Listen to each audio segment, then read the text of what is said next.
Hi guys, thank you so much for watching and welcome to my second video in the quarantine self-help series that I'm trying to make right now. In my last video I shared one very simple yogic trick to start your day in a very good place and to make sure that you're facilitating a state of happiness and joy within you. So in this video we're going to talk about my next little trick, my next little yogic life hack if you will. And this technique is even simpler and even shorter to do. This is something you're just going to say to yourself every morning before starting your day, and preferably as soon as you wake up or very shortly afterwards. What you're going to do is you're going to sit down, you're going to focus, and you're just going to say to yourself that everything that happens today is up to me. How good or bad this day is going to be is up to me. And you're just going to let that fact sink in.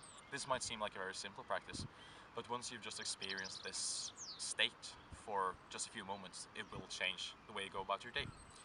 So to simplify and repeat, before you do anything, before you start engaging with the world, wake up, sit down and just say to yourself, how this day is going to be like is totally up to me.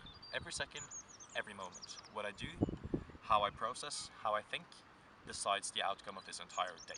Everything is up to you. So that's the second yoga in my quarantine yoga tips and tricks guide.